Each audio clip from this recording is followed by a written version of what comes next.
Shabbat Shalom.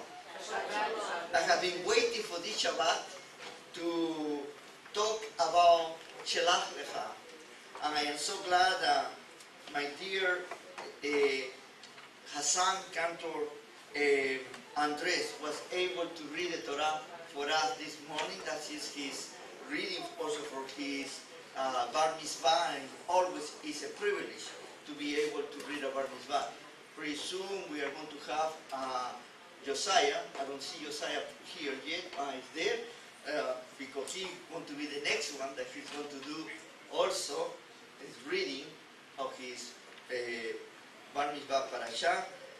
Pretty soon we are going to have Jacob, Yankele, but he's going to be doing it. I mean, we have a lot of people now ready to read the Parashah portions, and pretty soon we are going to have the whole year that I don't need to read it once, you know, and this is my dream. We are, in this Parashah, I am so glad that I am able to talk to you, because instead of trying to teach you, I want to talk to you.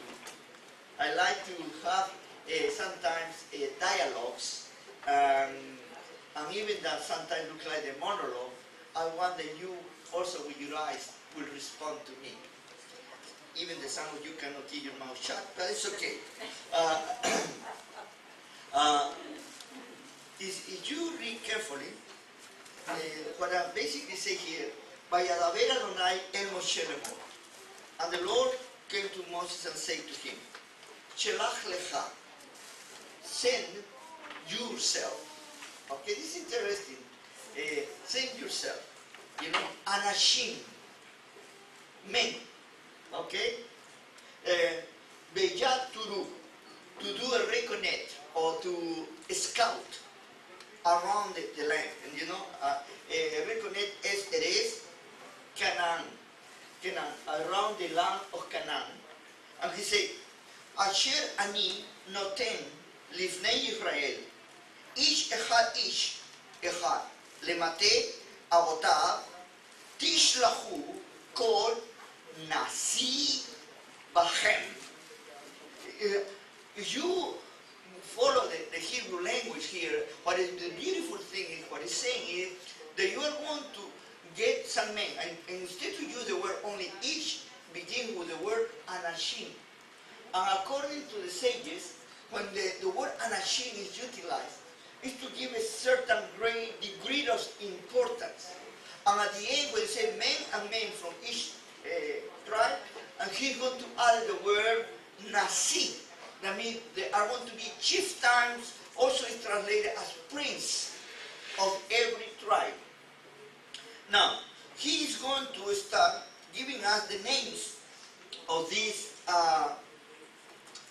tribes and these people who are going to form part of these tribes. I want that at this moment to make a pause and to think about this. God is telling Moshe Rabbeinu that he's going to choose 12 men. And these 12 men are very important men in the Kahal Israel, in the community of Israel.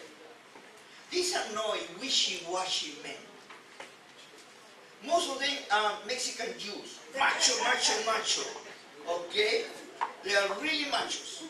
Okay? Then they are not a wimp. Okay? And they have been selected because of who they are, for the leadership qualities, for the capacity, for the endurance, for what they represent. It's not interesting. It's already, God is giving you, blessed be his name, a terms in which he already specifically is describing this man. What I mentioned, I made the emphasis at the beginning of this, because I do not want to think, as many commentators and many others say, that these people were cowards. No at all. They were not cowards. This is important, and we are going to analyze the output and the outcome of all of this, but I want to make this point first. Secondly, in the scriptures, how many times I have told you that there is no anything written for nothing. Everything has a reason. And sometimes it's difficult to find it, all the answers, but each one has a reason. You know, for example, you have the idea is that we need to ask this question. Why God will send these people to scout the land in order that they feel scared or afraid of whatever will happen, when He is leading them and He's going to take them to the border to conquer the land. Besides, He already knows which land they are going to take. No. Here there are conflicting ideas. And when you compare, and the conflicting ideas also come from the Torah itself, by the way, sometimes when we read it, because when you read this portion, and you need to think that this portion was given just at the moment that happens, and then at the end of the Bari HaSefer, the book of Deuteronomy, at the beginning, chapter 1, you're going to see that Moshe Rabbeinu literally is going to blame the people of Israel who made him send spies. Another thing that is very interesting, here in the book of Numbers, never ever is used the word meragelim or spies. The only word that is used is tour. And tour, like it sounds to you, to have a tour, means to go around. It's exactly the same meaning, you know, to go around. Is it to do a tourism, you know? The idea is to recognize the land. He doesn't use the word to spy. Okay? There are two different things. Now, the only way that I can put these two descriptions who are different and to put it together is from the point of view about the narration about something historical, something that passed 40 years later, and then somebody later on, 34, 38 years later, is going to describe something that happened 30 years before. And usually, you know, after 38 years, you rethink and think about what really happens, and you elaborate. How many times I have done counseling with people, and people say, you know, I was not good, I didn't do well, I was growing up, I had a bad family, I didn't have a good upbringing, and all those things. And then, now they are adults, they look back. And when they look back, they see things that they never saw at the beginning. But then they use those things that they never saw at the beginning, and it's already in their heads, and it has been, it's almost very difficult to modify. Another thing is that you need to say Moshe Rabbeinu, being an excellent and wonderful man, a humble man, was very human too.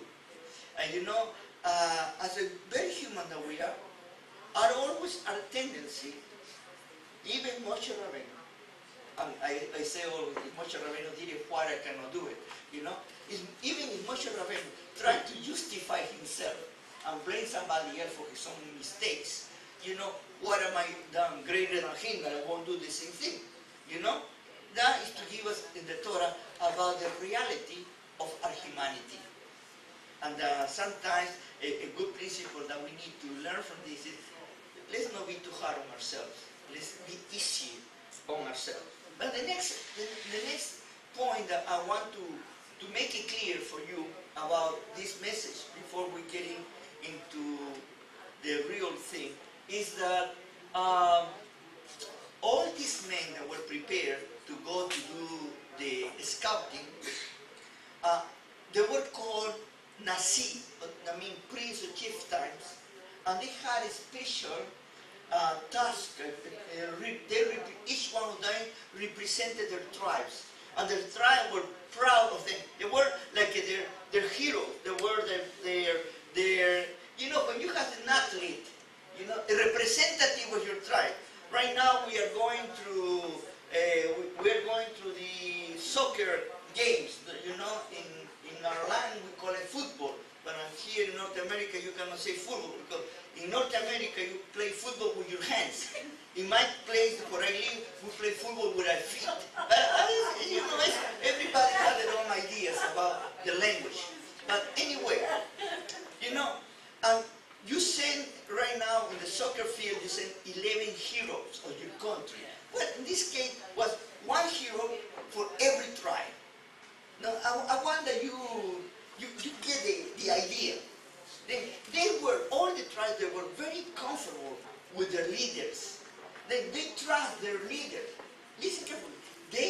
trust their leaders. Okay? They were only having blind faith on them. Whatever they say, we believe. And that sometimes is very dangerous. How many times you have heard me to say, whatever I share with you, I prayed always and with trembling that is the word of God and it's God speaking, because when that comes from me, please, God protect you and erase you from your mind, because sometimes I can get out of the field. I am outside, like they say, out of the game. And I need to be very careful. And I need to be humble myself before God, that He always give me the right words. But sometimes something can come out. Then you need to be careful whatever I say. And that is a mutual responsibility. Then they can be the heroes. But we, the followers, we cannot totally accept what they say until we prove it and we test it. Okay? This is the deal. Well, then he's going to give the names. Even the names that are given has a meaning. The meanings are the idea about that God is going to be there, He protected, you're going to be concealed, God is going to conceal you, God is going to save you. And I'm going to give characteristics of certain animals in the sense that you are going to be able to understand the mission. That means that even in the names that are given, they are not for the sake of giving names. The names themselves has a cryptic message. And this is what is interesting. Only to give you certain examples in order that you, for example, when the son of Reuben, from the tribe of Reuben, we have Shemua ben Sakur. Good. Shemua ben Sakur, Shemua here, and ben Sakur, Sakur come from the word to remember. He listened, he observed, and he remembers. And this is important to see. There are other, for example, three individuals, three personalities here, that their name connote the meaning of secrecy, something hidden. There is no show to everyone, concealment. And one of the efforts is to facilitate to us the understanding. They are not going openly. They are going to be careful not to be seen. The people won't see what they are doing. For example, you have Gadiel, the son of Sodi. You get the name God, because that's one of the names of the children. And Sodi, you're going to see that something that was hidden is become mysterious. Sodi, mysterious. Then you have Nahvi, his father's name, Wofsi. Wofsi is a play of words with Joseph. Okay? What Joseph had in common about this? Do you remember? Joseph disguised his who he was, his Jewish nature, even to his brothers. That would mean concealment. And then we have this is a accommodation of the letter that's very common in the Semitic way of understanding. There were scouts, their names were animals, okay? And these animals have certain characteristics, and these characteristics will help us to the task that were sent to do. For example, the best one that we know is Caleb. Caleb means dog. Many people say, who is going to call to his child dog? You know? Well, that was a popular name. And then Caleb. Usually the name was given to the Gerim, you know, to the Gentiles. Now, why there are always we see everything we see it through the negative side. Let's look about the dog through the positive side. It always has been said that the dog is the most faithful friend of man. Okay? Secondly, there are certain characteristics about the dog. You know, the dog could sniff and could hear. You know, the capability of hearing and sniffing of the dog is so great that, you know, they can hear the distance and they can sniff you at distance. They're good finders, you know, and followers. Okay.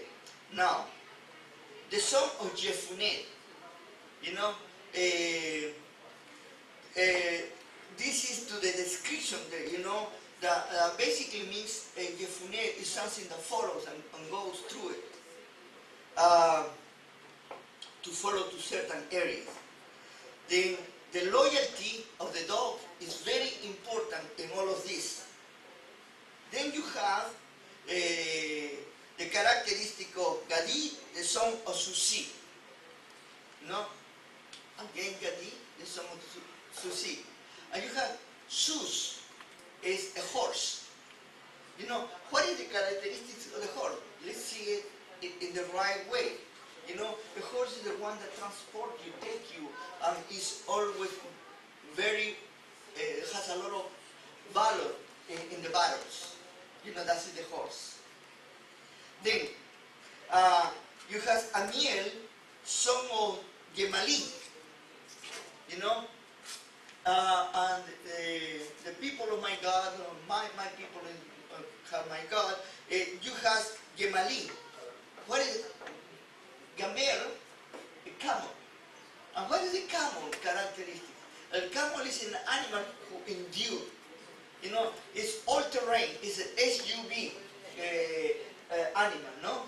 Goes any terrain, and he can go and go and go and for a long time. He doesn't need water, he doesn't need food for a long time. Then, it's a very enduring animal. And this is the idea that it's going to paint and cover in the language of the Hebrew, you know, the picture of these tasks that are at hand. Of course, also we need to understand this, and this is very important to me. Okay? The name of the scouts brings ideas to hope, brings ideas of being saved. You know, for example, you have or rescue, you know, escaping, like a Gigal, Hoshea, Palti, and Guel. All of them has those ideas in the Hebrew language. Then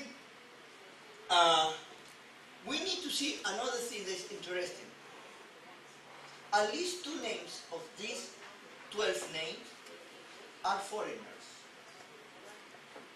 I mention this to you only for the sake that you need to know that among the princes of the tribes of Israel, there were foreigners, Gerim, Ger. What I mentioned, and I emphasize this. You know, one of the greatest problems sometimes with Zionism, and I am a Zionist by the way, is the wrong idea of Zionism about ethnicity. Ethnicity. Ethnicity. Ethnicity or ethnicity? You're talking about ethnic? Yeah, Ethnicity. ethnicity. Okay, ethnicity.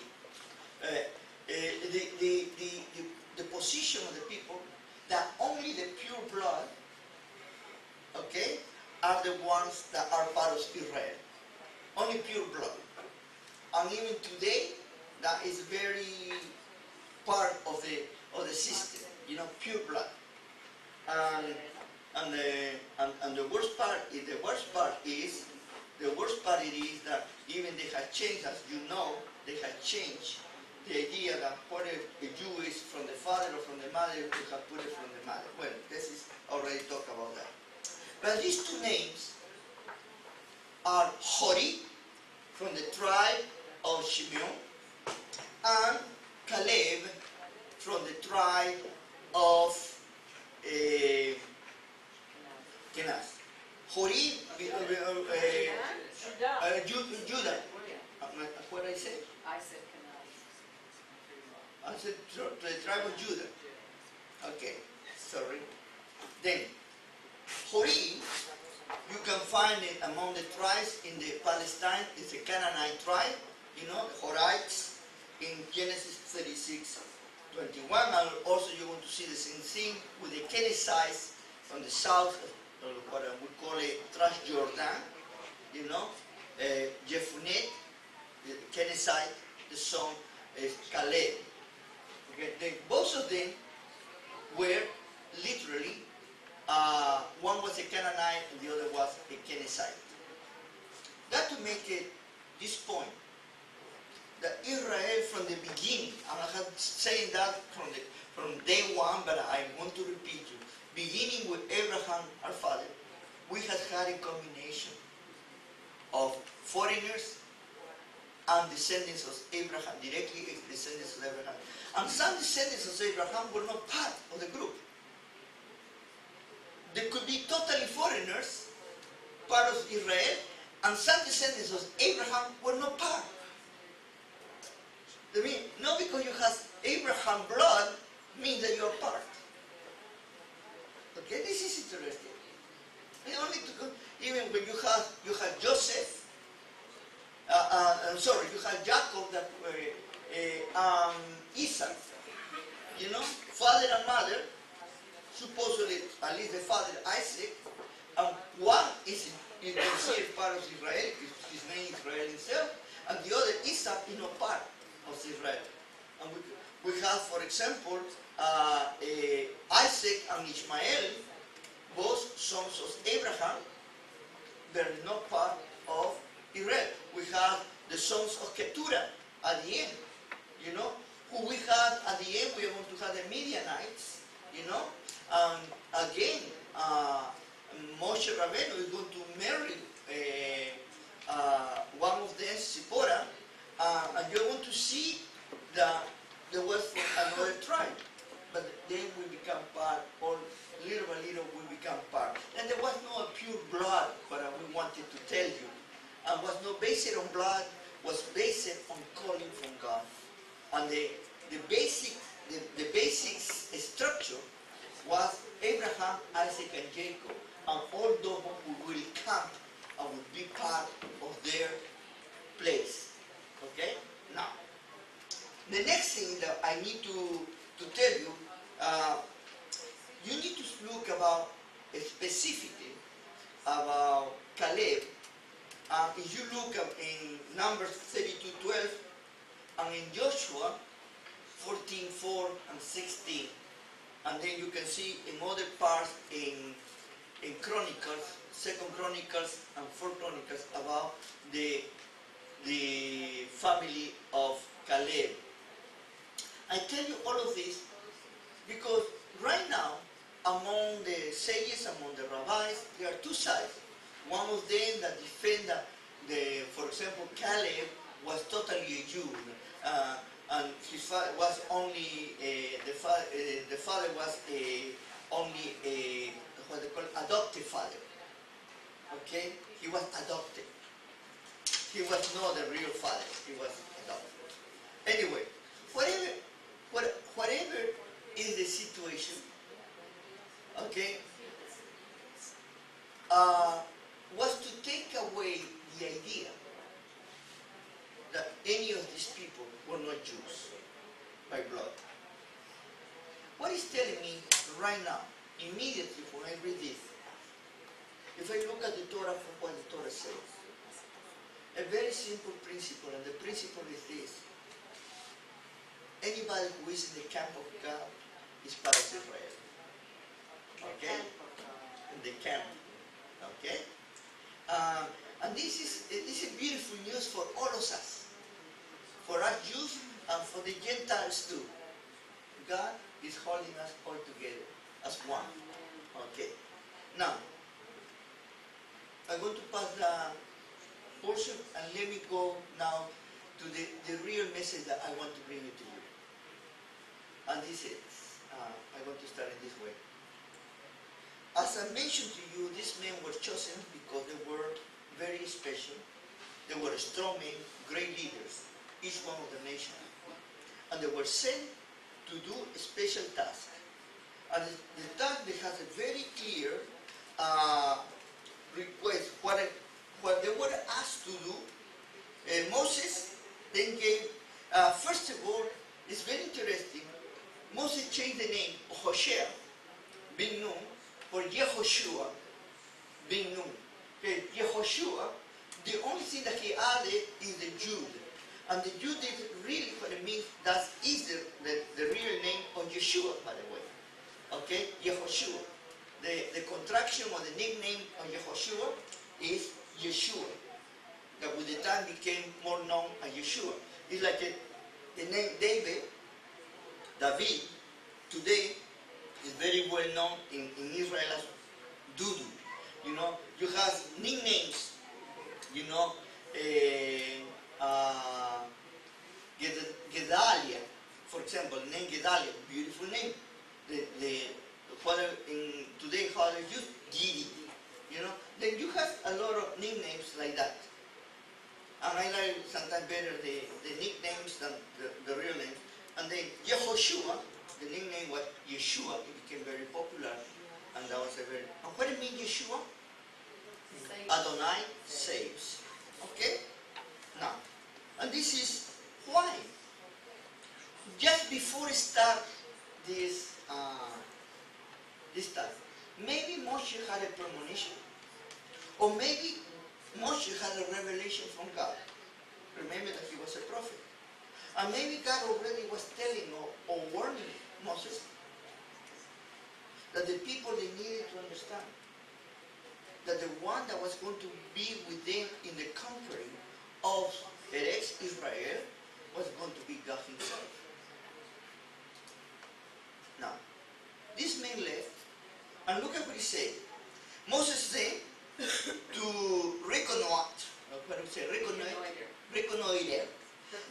Moses sent them to reconnoiter the land of Canaan, go up to the Negev, also to the south, and he said, then go up unto the highlands, not to Scotland, but up to the highlands of Eretz Israel, that is the Galilee, the Golan, you know, close to Syria, to all this part to the north to Lebanon, you know. So, see what sort of country it is and what sort of people the inhabitants are. Check the country and check the people. Basically what he said. Whether they are strong or weak. Okay? I hope there are not too many Mexicans there. That's what he basically said. You know, whether they are strong or weak. Few or many. What sort of the land they live on? Whether it's good or poor. That means that it is abundant, it's really the land of the milk and honey, or is any regular land. Now, then, you know, what sort of towns they live? They live outside, openly, or they live in fortified cities. You know, they're very strong. They take care of themselves. What sort of land it is? Fertile, barren, wooded, open, there are trees, there are no trees. What the country produce, and bring something that they produce. You know, the season of grapes is early, bring us some grapes, because we have been eating grapes for a long time. Okay, then they had the task, they say, go, let's go. You know, all the rest of Israel was, go, go, go, go, go, go. You know, they were in the stances, and they were telling them to go, to go, to go. Well, they go. They divide themselves, it's obvious, because not everybody, all the 40 will be going in one group, they will be recognized immediately. And this person, we see that Caleb, when he goes into Hebron, and the first part that he see, And even that there were all the giants and everything, he was so excited about that was going to be for them. But the rest of the people, looks like that when they come back with all these beautiful fruits and these beautiful elements. They say that they were bringing, each man needed to bring one fruit because we're so big, and they needed at least 2 men to bring the grapes, you know. And all of and that's the reason they call it the Eshkol Valley, because there was the valley of the bees, what do you call it when you have the whole, the vineyards. Now, they explore all the land and they come back. Then, what Moses says, and then you report to me. Okay? They come back, and the people are excited and waiting for them, and just they see them, hey! You know? And instead to go through the process of debriefing, instead to go to the demo meeting and to be among only the leaders. Because sometimes very important information needs to be digested. Cannot be emotional. Okay? Sometimes when you need to give a report to a group of people, to a community, the leader needs to be wise how they give the reports. You can be honest and direct, but at the same time you need to be careful how you do it. You know, do you want to tell them something good or something bad? Psychologically speaking, there is a way of speaking. They say that when there are bad things, or when you have news that are mixed, you remember there are people who ask you what you want, the good news or the bad news first. I always say the bad news first. Why? Because once I am flooded with the bad news, you know that maybe I am almost defeated, then suddenly comes the good news, and that refreshes you, that elevates you. But what these people did, they brought you, the first thing that they brought you, look at the beautiful plants and the beautiful fruits and all the beautiful, you know, yes, this land is the land of milk and honey. Wait a minute, you are not in the tent, you are outside. Yeah, but you know what? It's impossible, we cannot do it, we are nothing. We are like grasshoppers. They are going to kill us, they are giants, they have their men, we cannot do anything. Immediately, the whole nation of Israel, who they were really wishy-washy, shaking their pants. At that time, I don't know if they had pants, but that's what the Mario would say. Shaking you know, their tunics. Shaking the tunics. They start screaming and crying. Caleb immediately jumped and said, "No, my brother, this is not true. We can take it. It's ready for us. We can do anything." And they say, "Shut up your mouth," and they start crying all night like little girls. Sorry, women, but I don't want me. They cry out. They say, "Oh, poor look at what they said that they're not going to kill." And they look at what they start saying. We will be better to go back to Egypt and let's choose another leader. Now, let's start here from the beginning. They start crying. God, they have seen until this moment, occasion after occasion after occasion, they have seen our Almighty God, blessed be His name, working with them in spite of themselves, taking by the hand like babies. In every occasion they complain, and God will supply their needs, whatever they have. Let me ask you this question. Will you not see that God is with you? You cannot see that you have the The cloud in the day, and the fire at night, and wherever you go, he was with you? What other nation has that? Which other nation was able to flee from a great power like the Egyptian, and not only flee, but being defeated by not us, but by God Almighty? And they keep complaining. Now, let me go back to the leaders who brought the bad report. Why they were wrong? And what is the mistake? Again, I tell you this. They were not cowards. These leaders, they knew their people.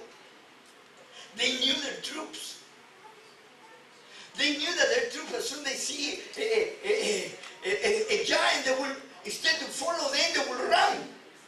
They knew that. You say, I cannot fight myself. These people won't follow me. Okay? You need to understand them, because it's very unfair to say that they were cowards. They were not cowards. I want to put it this way. They were too realistic. You understand that term? Okay. Why you were too realistic, or they were too realistic? Because they thought in this way. And here comes one of the greatest problems as us as human beings. Self-centeredness. Okay? The world is revolves around me. I am the center of the world. And I am the only one that can do or cannot do it. What happened when you are the center of the world?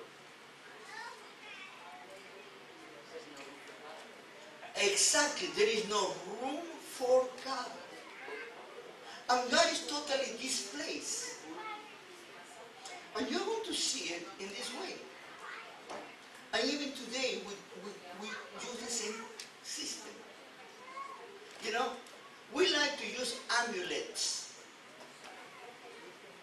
And we bring our amulets only when we think we need extraordinary help. Yesterday, when I was watching the games, I saw the Spaniards praying to their gods. And it looked like that their gods were not as good as the God of the Hollands or the Dutch. You know, the gods of the Dutch were much better than the God of the Spaniards. You know, and everybody was praying to their gods. In that moment, you pray to your God. Your God is an amulet, is a God in your pocket. And you are using God only, you know, as a magic. But really, that is a wishful thinking. They know that's a wishful thinking. That's for luck. I had my God for amulet. It's for luck. You know, some people, they have the food of a rabbit. Others, they have what do you call it, horseshoes, and they put it in the doors. You know, everybody has their amulet. But the truth of the matter is here, that is used only for wishful thinking. But every person who thinks in that way, always they believe that they are the one that need to do it on their own strength. And these people were very realistic. And they were, as a captain, they were saying, these people are strong. They are prepared for war. They have been free all their lives. We are a bunch of slaves that we just came out. We are wishy-washy. We don't know even how to fight. You know? And you're going to say that you're going to send me in front of my troop, and as soon as they say, let's attack, they run to the other side, you know, and I'm going to be attacking by myself. You know, this is totally wrong. We cannot do it.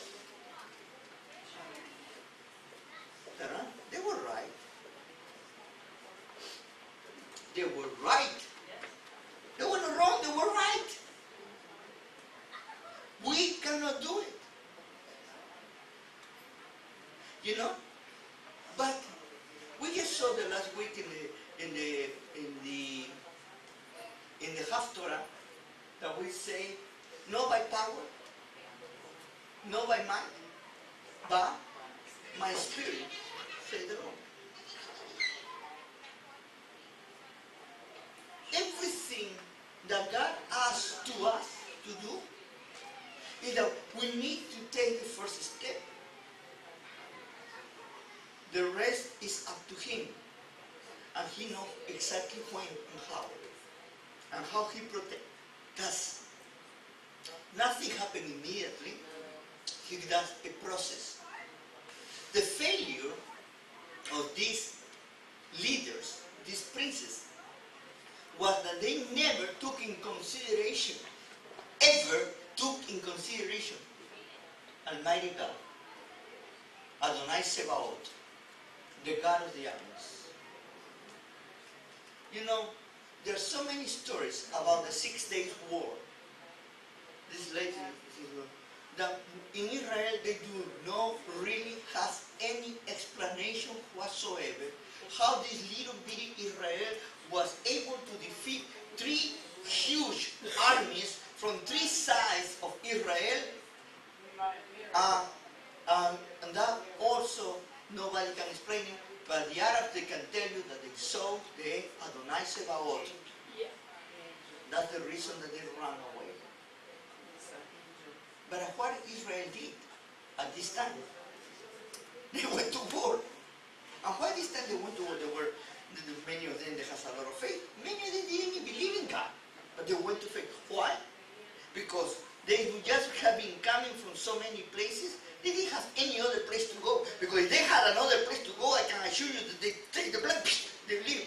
And by the way, there were many Israelis who left Israel, especially foreigners. The foreigners were the first ones to leave Israel at the time of the war.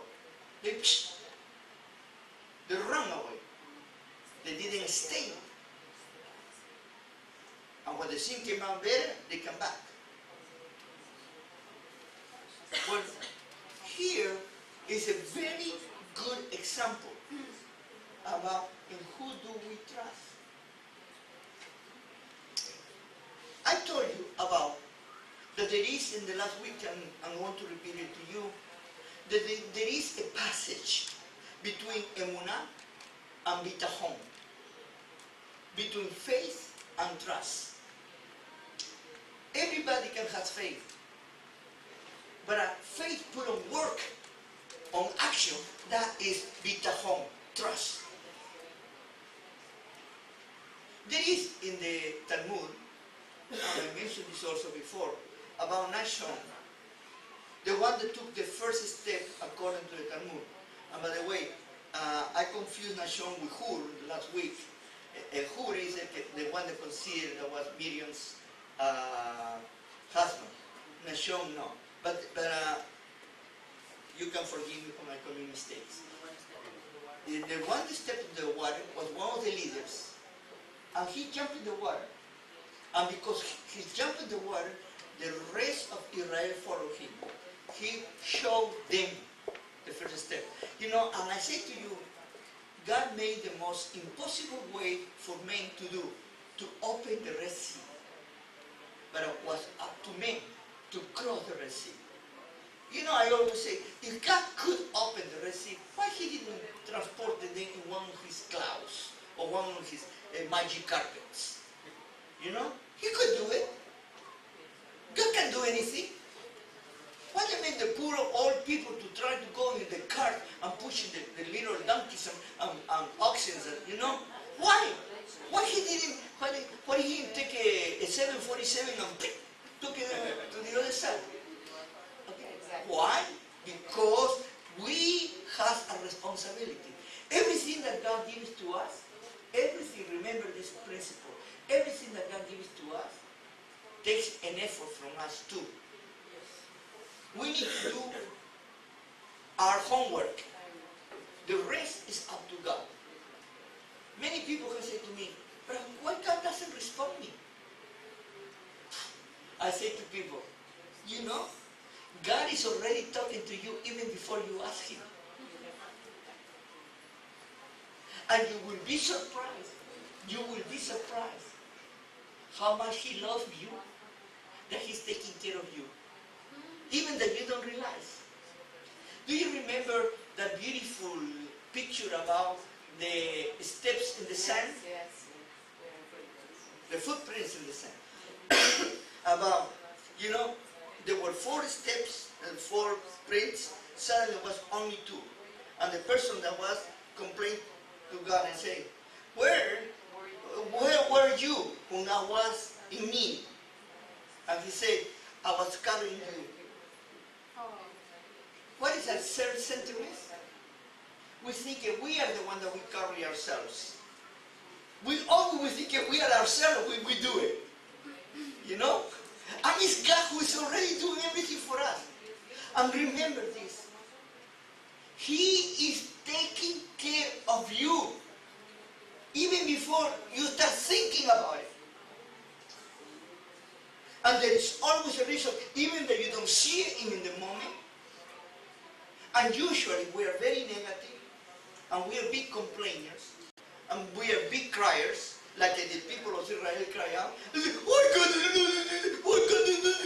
everything is crying, and suddenly we are going to see later on that God didn't allow us to do certain things because in front of us there was a danger that He needed. Do you remember, and we're going to see it pretty soon, about the donkey that this foreign prophet had? Do you remember the foreign prophet?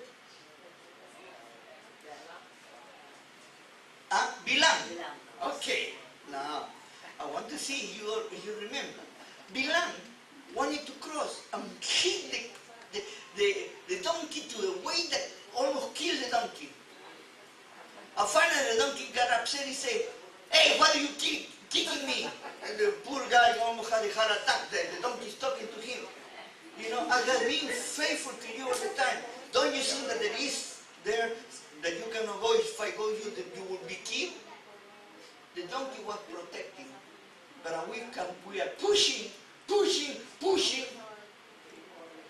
When God is saying to us, wait until I'm going to give it to you the right time. But we want everything yesterday. We cannot wait until today. We want everything yesterday. And there is always a reason. And even if you don't see it right now, God is with you. God loves you.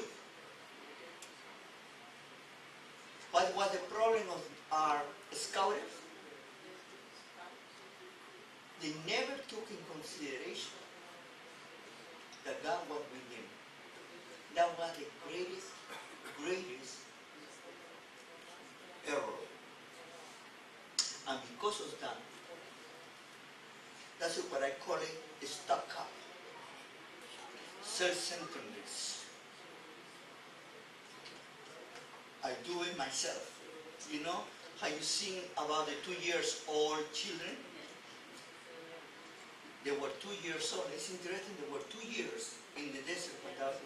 Okay? They were typical 2 years old. I do myself.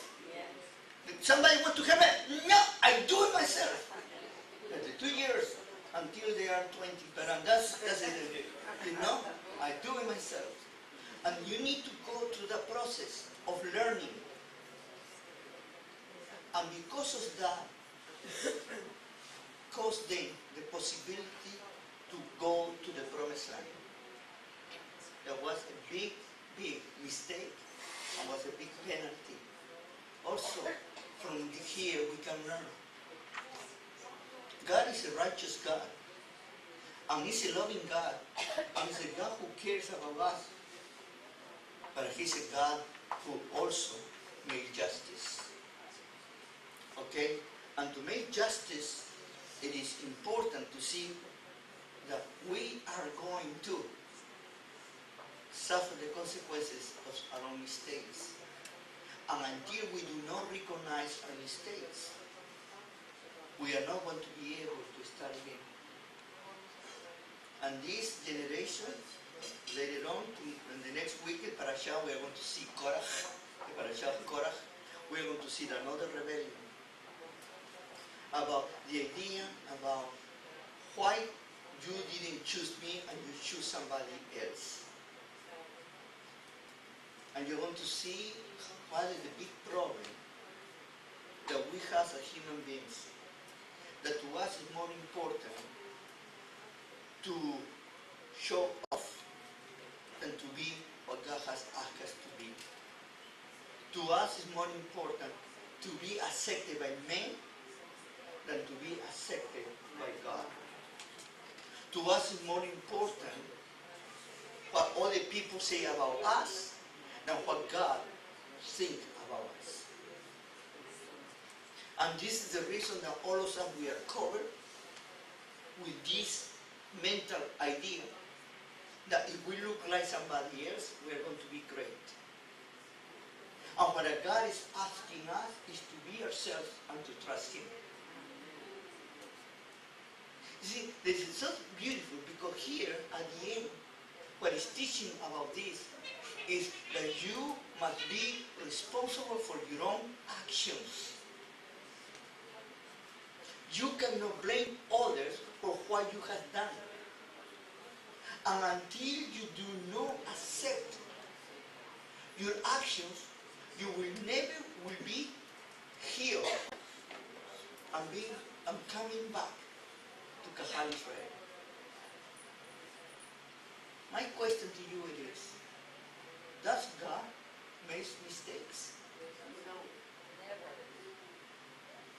You know, how many of us have asked to God something, and supposedly we have received something different from what we were asking Him? First of all, I want to tell you something. God always gives us the best, even better than what we ask. Sometimes we ask something without knowing what we are asking. And God is going to protect us from ourselves, and He's going to give us what is the best for us. But when we don't receive what we want, like in children, we have a temper tantrum. You know, we have a temper tantrum. And then later on, you are going to see the blessings. And then you need to humble yourself before God and say, I'm sorry, God. I didn't know what I was saying. And you know what? He knows that. He really knows that. But He needs to bring you back again to His place. How many of us we are upset with Him because we didn't get what we want? You know? How many times I have argued with God? Sometimes I can tell you stories about me and my argument with Him. And later on, I need to eat my humble pie, not only once, not twice, many times, but at the same time, I need to see how gracious He is with me. Yes, it hurts when you get something that you were not expecting, especially when you don't think that's the best for you, especially if it hurts your image, especially when other people are going to think it's something wrong with you. Okay? That has happened to me, not once, many times. And yes, I need to be before God. I need to be honest to Him, clear. I have complained to Him. And I can tell you that. And my God, He's always answering me in the right way. My grace is sufficient. Sometimes that grace is hard to take in the moment. But the time comes that you start rejoicing and you start seeing the right way. The Let me finish in this Shabbat in this way to make now a call to all of us. I know that God is working in everybody's life. And I know that God is sending us to places and He is asking us to maybe to conquer other lands. Lands. Other fields. Okay? And sometimes we are so afraid to take the first step because we are full of fear that we are paralyzed. Why? Always is the why. And the answer is going to be very simple. Because you are right. By the way, we are right. We cannot do it for ourselves. Until you do not put in the middle of all your plans God as the first promoter of everything. If you don't have God in your plans, you are not going to succeed at all. Because even if you think that you have accomplished what you wanted, you're going to be the happiest person in the world. Because only God can see the future, only God can see what is ahead of you, and only God knows why certain things don't happen. But I mean, while you don't try, you will never see why. How many of us we are full of fear about the future? I am one of them. I mean, I cannot talk about you, but I can talk about myself. Sometimes when I start thinking what is going to happen to me when I get older and this thing, everybody starts shaking. Let me ask you this question.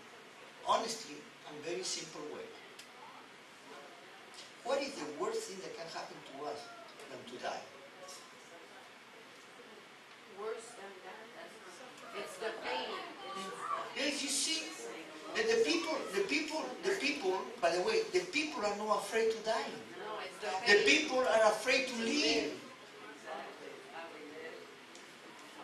And God has given us life in abundance to live, to enjoy.